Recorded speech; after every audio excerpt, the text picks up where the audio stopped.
In Java, we use new to create objects all the time. But do you know where these objects actually go or what happens when we stop using them?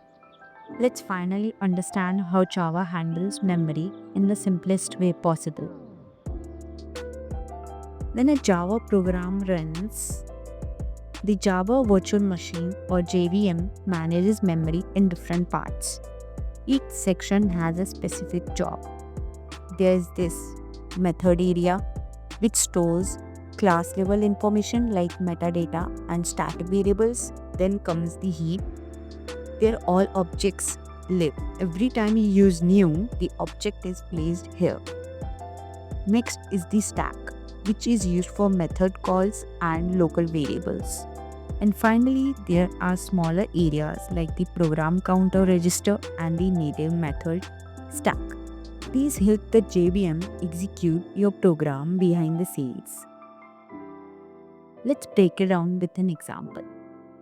When you call a method in Java, say main, it's pushed onto the stack. If main calls another method like add, that goes on top of the stack too. Once a method finishes, it pops off the stack. Now inside these methods, when you create something like new student, that object is stored in the heap and the stack holds a reference to it. The stack is fast and temporary.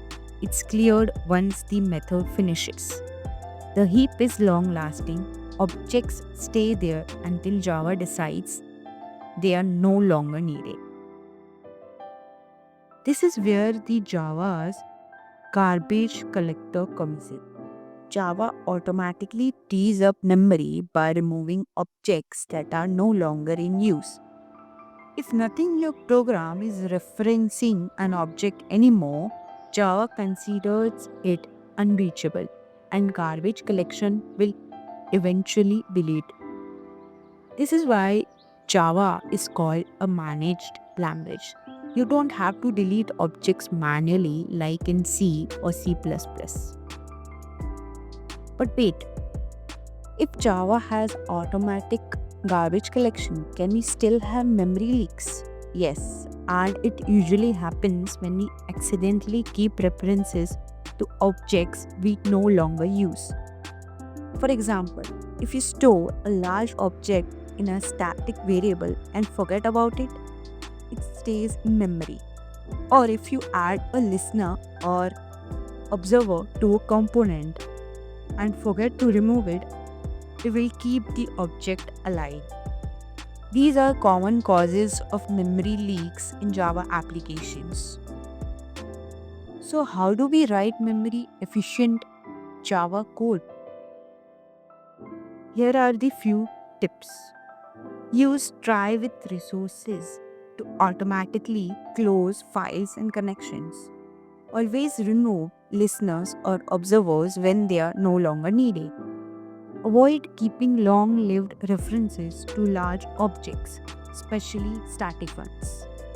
And if you're working on big applications, use tools like Visual VM or JProfiler to track memory usage and detect leaks.